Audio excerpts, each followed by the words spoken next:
Hello and welcome back or welcome to the Riley Brakefield Show. I am your host, the one, the only Riley Brakefield, also known as Titties by some of my friends as well as some of my enemies.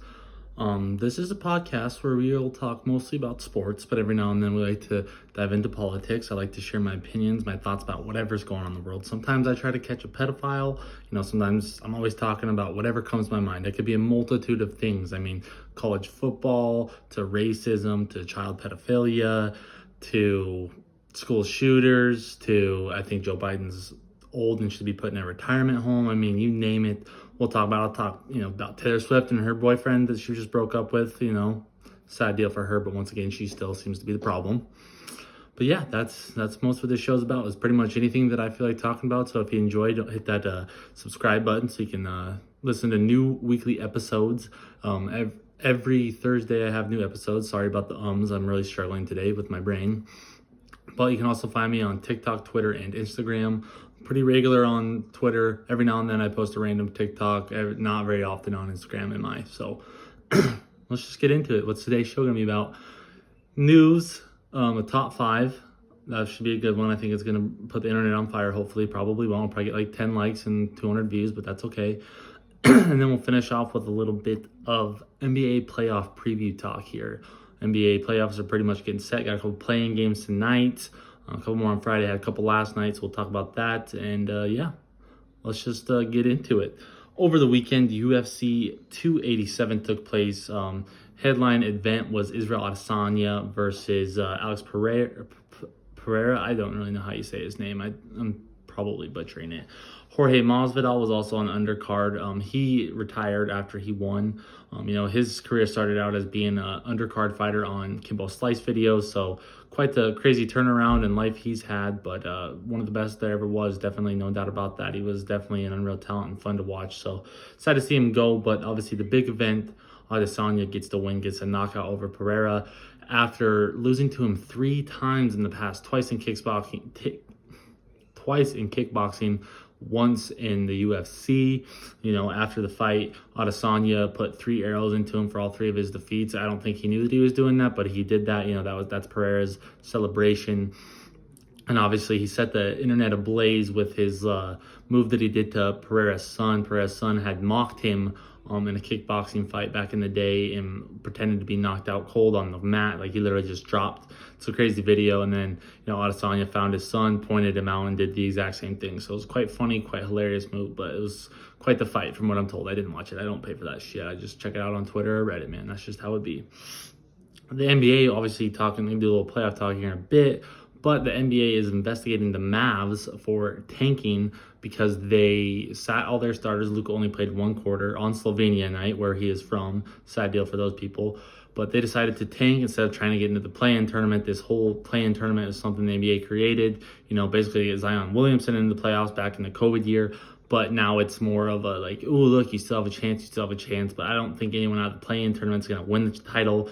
And, I think Dan Big Cats said it best on Pardon My Take earlier today. He said, until one of those teams does that, wins the championship, I don't think the play-in is going to be taken serious. And that's exactly right. Why would you go play in the play-in tournament when, especially for the Mavs, you weren't having a good year. Things really fell apart down there at the end. I'd worry about building up the roster because obviously something's missing. Kyrie's probably the problem, but at the same time, why not just have the chances of keeping your first round pick that will be hopefully a top 10 pick instead of playing in the play-in tournament, losing a game or 2, and then you're just done. It's a waste of time. So I don't know. I think the Mavs did the right thing. I don't think if you have a chance, why would you waste it? Why go play more games? Why have the risk of injury? If you don't think you're going to make it, fucking tank. That's what everyone does in the NBA anymore, right? So OBJ, Odell Beckham Jr. himself, has finally found a team after taking, well, not by choice, all of last year off after his ACL injury. And he took pretty much the whole year off. Nobody was really interested in him. And then the Ravens decided to offer him $15 million guaranteed. I believe it's a total of $18 million, though, the incentives and whatnot. But $15 mil guaranteed, obviously showing that the Ravens are willing to spend money. And obviously that Lamar Jackson more than likely is going to be back with the Ravens next year. So very interesting. We'll see how that plays all out. But I'd be very surprised if Lamar didn't go there now. Because, him and Odell kind of posting stuff on social media. So I'd be very surprised if he didn't end up back there. Devin White, star linebacker for the Tampa Bay Buccaneers, recently requested a trade, I believe yesterday. That's Tuesday because I'm recording on Wednesday. So he's looking to get traded. I don't really know why, or there's really been no reason given for it. I think he might just think the Bucs aren't going to pay him, or the Bucs, they've already had contract extension talks. Hasn't gone. Oh, maybe I'm pretty sure he's signed through a couple of years. I think he already got an extension deal. So I don't really understand why or what's his reasoning. Probably just doesn't want to be in Tampa Bay anymore. Doesn't have Tom Brady as his quarterback, so he's looking for somewhere new. So interested to see where he goes. Definitely, in my opinion, one of the top 5 best middle linebackers in the NFL. And another top 5 one is his running mate, Levante David, also in Tampa Bay. So, I don't know. Interesting move. I'm interested to see where he goes. Probably maybe just wants a little bit more usage or something. Wants to play on a better contender maybe. That would make sense, but I don't know. Hoping the best for him. Obviously an LSU guy, so I want him to succeed very, very much. Jake Paul, Nate Diaz are apparently going to be fighting August 5th in a boxing match. So Jake Paul has himself another fight, I guess. I think Nate Diaz hopefully will win this one, beat the fucking shit out of him, but you never know. Ben Albright probably did one of the most wild things I've seen on Twitter in a very, very long time. He posted this Twitter thread talking about how he emotionally cheated on his girlfriend or fiance. I'm just going to read it. I just got to get pulled up here. I forgot to do that before the show, but I got to read it because it's just absolutely wild. One of the best things I've seen in a long time. So we'll start off. I am Benjamin Albright on Twitter. If you want to go find this, I'm pretty sure it's still up. I've been a bad friend. I've been a bad partner. I cheated on my partner. Not physically, but emotionally, which is worse to many. No one asked me to type this, and it is me typing it. I royally messed up a thread. Okay? Try to... Oh, wait. I messed up. Wait up. I've had a really great person. I've been a father, and she had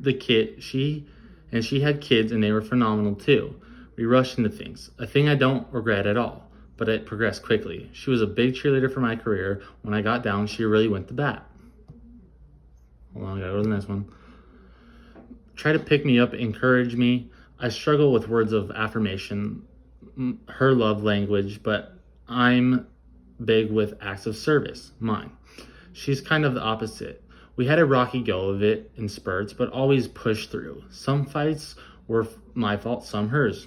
She had trauma. That's by far my favorite fucking line throughout that whole Twitter thread. He just puts it, some fights were his, some fights were hers, but he's like, but she had trauma. Like, okay, pal. Really seems like this one's come from the heart. It seems like somebody's a little upset. We had wait, I already read that part. I'm so fucking stupid, sorry.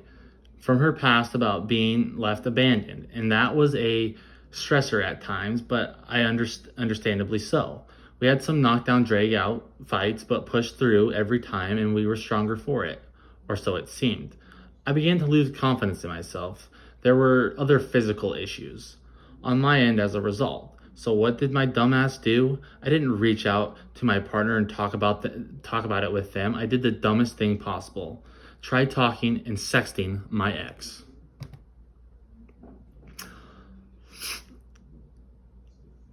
On my end, as a result... Oh, wait. Did I already read that, man? Okay. Yes, I already did. I'm getting struggled here. Yep, I'm that type of piece of shit. Happened 4 or 5 times over a 6-month period. That piece of shit, he adds. And of course, it all came out, and a good woman who is the love of my life, and her children now have to deal with my fuck-ups. I'd spend the rest of my life trying to make it up to them, but I think we all know with unforgivable comes not being forgiven. She may see this, she may not. This isn't my letter or Hail Mary. Sure fucking seems like it, pal. It's my accountability to world for being a pretty scummy person, and warning to everyone else not to be stupid. If you find your person, don't lie to them, don't cheat on them, open up while you can. I mean, it's a very valid point. I do agree that you should always talk to your spouse or your significant other about everything. But at the same time, I don't think that you should post a Twitter thread basically apologizing and not call it a Hail Mary, because it definitely seems like a Hail Mary. And don't really throw her trauma against her, in my opinion. But that was by far my favorite part. So, absolute wild move. One of the wildest things I've seen on Twitter in a while. Not to some sad stuff. Louisville had an active shooter earlier this week. Guy went into a bank, killed 5 people, I believe. Sounds like he was just a loony bin. Once again, guns getting put in somebody's hands that don't need them. I did see a post, saying something from the New York Post saying that he was an athlete, so he had concussions. Doesn't fucking matter, man. Does not matter. You don't go in and kill people. Point blank, period. You just don't do that. You go talk to someone. You just don't kill people. That's good and evil. That I don't care if you're messed up in the head or not. You just don't do that. Just another thing that's fucking gonna get blown up, sad world. I should have put this one earlier, but talk a little bit about YouTube TV here. Now, they now have the rights to Sunday NFL Ticket. I've never understood. I understand it, but I don't at the same time. It's a double entendre, I know. Maybe I said that word wrong. Probably did. Who fucking cares? I understand why they have regional games, because certain people live in certain areas. They would love to watch their team. But at the same time, tons of people live in those areas and don't get to watch the teams that they would like to see. And there's 16 teams. So we have a game. So there's 32 teams, 16 games. Sorry. We have one game on Thursday, one game on Sunday, one game on Monday. That leaves 13 games the first couple weeks, and you spread that out throughout that Sunday. At any given time, I think there's like 5 or 6 games going on at the time frames on Sunday. I still don't understand why you can't just watch them all. Like, I feel like the NFL would make a lot more money if they broadcasted all of the games on like different channels. Like, you don't just have to have CBS and Fox. I'm sure you could strike a deal with ESPN. I'm sure even TNT would come in there. I mean, Fox has Fox and they also have Fox Sports, so that's like they could put 2 different games on necessarily. I just don't get it. I've never been a fan of that. That's one of my biggest problems with the NFL is, I lived in Montana for most of my life, obviously. We always got the Seahawks and the Broncos. I never fucking cared to watch those teams play.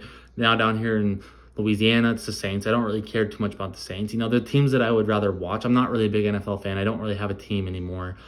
But I'm not going to turn the television on when it's a team or 2 teams I don't even care about. Like, I watch the playoffs, obviously, because that's different. But the regular season to me is just so boring and mundane. Like, I would much prefer the ability to just watch all the games. I feel like that would increase revenue for them, but probably not. I'm probably way off on that one, but that's just my thoughts and opinions. I hate that there's such thing as this NFL Sunday ticket where you have to pay like at least $300 if you want to watch all the games.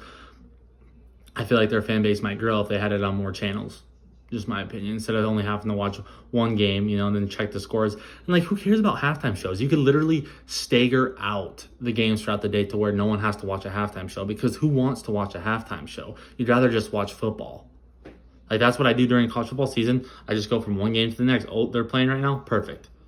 Like, college football does it and their numbers seem fine. I think the NFL could do it. Like, it seems like it would be better, in my opinion. Me as a fan of football and a fan of sports, I would prefer it that way. But then again, who am I? I'm just some guy who has like 10 followers on his podcast. So just my thoughts and opinions about that. But as I talked earlier in the intro, sometimes I like to talk about the latest child pedophile and raise the fucking alarms. We got another one. Dalai Lama was caught on a hot mic asking a young boy to suck his tongue. Lovely, isn't it? Yeah, so it just kind of continues to prove the point that people that seem to be in power, people that seem to be elite, are attracted to kids for some reason. Don't really understand why that is, but it's fucking weird. It needs to be stopped, obviously. Just absolutely weird move. But at the same time, there's no excuse, I guess, but at the same time, it's like this guy that's, hasn't had sex his whole life because of purity or chasticity. Like, why do they always go to the weirdest shit possible? Like, they just do the absolute weirdest, creepy shit. Popes, another one. Like I just don't understand it. You're supposed to be men of God, men of honor, and you're fucking trying to bang kids. Weird. But Dalai Lama, and then he put a Notes app apology, which if you're familiar with that, that's your Notes app. You open it and you type an apology. It's one of the most unauthentic apologies probably that you could make for anybody, in my opinion. But going from one weirdo to talking about someone who doesn't like weirdos, J.K. Rowling will now be an executive producer on the new HBO Max show about Harry Potter. Apparently, they're going to do about 7 to 10 seasons. The amount of the books, obviously, I think they're going to do 10 seasons, but it's going to be more of a in detailed, throughout the books, kind of diving more into a lot more detailed stuff that wasn't obviously included in the movies. So I'm kind of excited for it. I'm a big fan of Harry Potter. I loved all the books. I do love the movies, so it's kind of weird. They haven't been gone for that long for them to be doing this, but I'm excited to check it out and see what it's about. So hopefully it's good. But that's all for that. That's all the news I got for you. So we're going to advance on here to my top 5. My top 5 this week is my top 5 worst TV characters. These are only from shows I've seen, obviously. My number 1 is probably going to shock a lot of people. Maybe, maybe not. Number 1, Meredith Grey. Absolute worst main character in a TV show ever. Bland-ass personality. I know looks aren't everything, but she's nothing to look at. She's nothing special. She slept with a married man, so she's a whore. She might be a good doctor. I don't really think that she is. She's absolute despise that woman. They couldn't have chose a worse person for the role, in my opinion. Well, I'm not saying that whatever her name is a bad actress, but I just absolutely hated the way she played the role. She's bland. She's bland. Hated her. She said the most stupid shit sometimes where I was like, what are you talking about? But she is downright my number 1 worst TV character of all time. Absolutely despise that one. Number 2, Andy from The Office. Ed Helms. I like him, but at that point when I watched The Office, I was like, this show is ruined for me. I literally don't like that show because of him. He just makes me uncomfortable. I understand that's probably the point of his character, but he's just absolutely downright one of the worst human beings I've ever seen in television history. Easy. Number 3, Ramsay Bolton. If you're familiar with Game of Thrones, guy's is fucking absolutely terrifying, absolutely disgusting. That was probably one of the first TV characters I watched where I was like, I would love to just jump through the TV and fuck this guy up. Like, absolutely. He played the role phenomenally. That was obviously the way that it was supposed to be, but absolutely one of the worst TV characters there's ever been. Number 4, Ross Geller from Friends. If a real man cried as much as he does, like his character did in just real life, they would have no friends. They would not be able to get girls. Like, he just whines and whines and whines and complains and complains and complains and is a know-it-all, absolute horrible scumbag. Those people that are like that in real life, fuck you, first of all. That's all I gotta say. Ross Geller goes down as easily probably top 10, worst character of all time throughout everyone's list, in my opinion. There's no way you watch that show and enjoyed his character. Number 5, back to Game of Thrones, Joffrey Baratheon. I know I'm stumbling today. Absolutely hated him, dude. The same thing as Ramsay Bolton. I just couldn't wait for the day for somebody to kill him. I was hoping that somebody would cut his head off or torture him or something. I mean, they did torture him when they poisoned him, so that was kind of fun to watch. But absolutely one of the worst characters in the history of television. So that's my personal top 5 worst TV characters there are. There's some other ones. Debbie Gallagher, Shameless, absolutely hated her. She was kind of number 6. I don't really have any other honorable mentions, I guess. But top 5 worst TV characters of all time, my opinion. Let's move on. Let's talk a little bit of a NBA playoff preview here. Obviously, we got the play-in games going. Lakers and Timberwolves played last night. Timberwolves were doing really good, but they kind of crumbled down there at the end. Probably just the NBA's way of trying to get LeBron into the playoffs. Can't blame him. He's so amazing. No, fuck the NBA. It's rigged. I know it's rigged. But that means Lakers advance. They'll take on the Grizzlies in round 1. We have on the other side, Hawks and Heat played last night as well. Hawks absolutely seem to demolish the Heat. They're just absolutely... It seems like, the Heat were on a really good run there. To me, it seems like they kind of need to just clean house and start over. I just think they need to start over. Start fresh, start new, trade everybody away, build around Bam or build around Hero. I don't know. It seems like things aren't working out in Miami. The Heat culture is kind of dying. Something new needs to happen. Hawks advance. They'll play the Celtics. We'll talk about that in a second as well. But tonight we have Bulls Raptors. Winner gets the Heat. I don't really know who's going to win this game. I'm really liking the Raptors. I like the Raptors. I think that they're a feisty team. I think that if they could get a little healthier, maybe add a superstar like when they had Kawhi, they could honestly go back to the NBA Finals. I love Pascal Siakam, Fred VanVleet. It's just they're a good 1-2 punch in my opinion. I think that they'll probably win tonight, advance, and probably beat the Heat probably too somehow, because I think the Heat are crumbling. Then on the other side we have the Pelicans and Thunder. This is Zion's out. He says he's healthy, but he doesn't want to play until he feels like Zion. Sounds like he might be dealing with a couple mental things. The guy's constantly hurt. I'm sure at some point, it takes a toll on your mental ability. You're like, should I keep doing this? I'm tired of this, all that hoopla.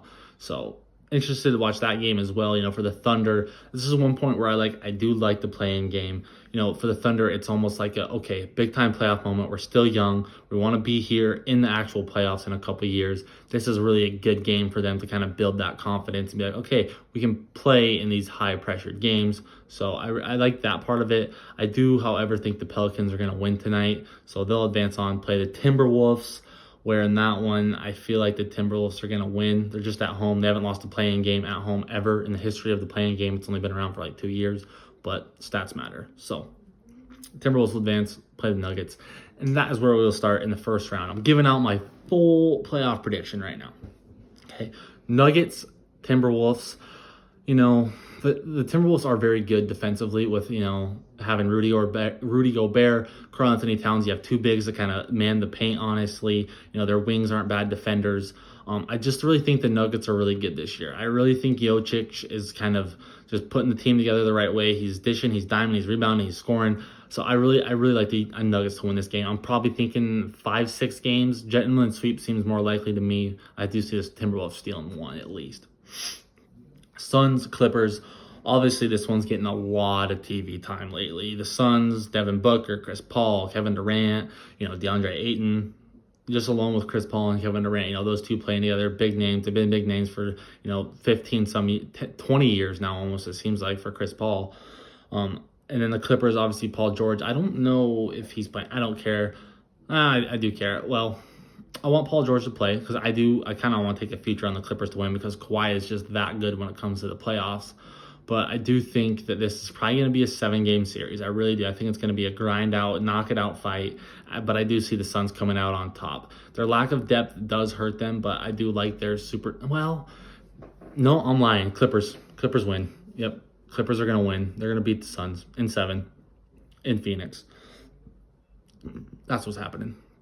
Kings, Warriors, 3-6 matchup. Kings had a phenomenal year in the playoffs for the first time in, 20 years or something like that? It's been a really long time. Excited for them, excited for the fans, Should be a fun environment when they kick off there. But then again, they are playing the Warriors, who, we've seen the Warriors win multiple championships. They haven't been fully healthy this year.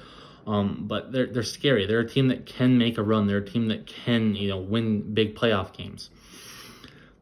And in all honesty, I really do like the Kings. I think this one probably goes 7 games too, but I do see the Warriors coming out on top. Grizzlies, Lakers. This is the drama versus drama team. You think about the Grizzlies dealing with John Morant's drama, Dylan Brooks being a piece of shit. Then you think about LeBron being hurt all year, Anthony Davis being hurt all year, Russell being there, them trading for another D'Angelo Russell, different, but trading for another Russell. All the drama that's constantly going on there, both these teams have constantly been talked about all year long, especially the past couple months on the news cycle. I do really like this series. It should be a fun one. I think the Grizzlies, with their tenaciousness, it seems like they have, it's still like the what were they called? The something Grizzlies, Great and Grind Grizzlies, kind of feels like they still kind of have that mentality around in Memphis. I do like Memphis to win this series in 5, though. I don't really fuck LeBron. Let's just say I hate LeBron, so I'm hoping he loses.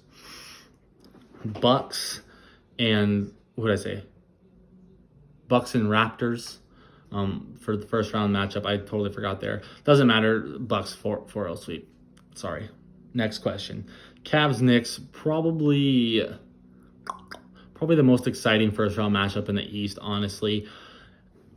The Cavs have been playing really good basketball this year. They're really coming along. They obviously made the play-in tournament last year, made the playoffs, I believe. Yeah, they made the playoffs. So they're really starting to put things together with Darius Garland. I love that guy. Knicks are obviously catching a little bit of heat here. Julius Randle's playing good. Barrett's playing decent. So they're really starting to come together. Jalen Brunson obviously has been carrying them a lot. But at the end of the day, I really like the Cavs this year. I think they have a really good team, tons of depth, tons of talent. So I think that they advance and move on to the next round. Sixers and Nets. Obviously, the Nets, still been playing good basketball for most of the year. Mikal Bridges, he's played in every game he's ever played in the NBA. Every one he's played. That doesn't sound like it makes sense, but I do think that the Sixers come out of this one. I think they win. Joel Embiid, James Harden, Tyrese Maxey, move them on. Celtics, Hawks, Celtics, 4-0 sweep, done deal. Next question, please. That would be Nuggets and Clippers. Gonna be a really good series if this one happens. I really do like the Clippers though this year. I really love Jokic. I love the Nuggets. I love what they have, but I'm riding Kawhi. If Kawhi is healthy, I don't see how the Clippers lose. Warriors and Grizzlies, a rematch of last year's conference semifinals that found the Warriors winning. Do they do the same this year? I think they do. I think the Warriors advance, get past the Grizzlies as well, and then it sets up for a Clippers-Warriors conference finals. We'll get back to that in a sec.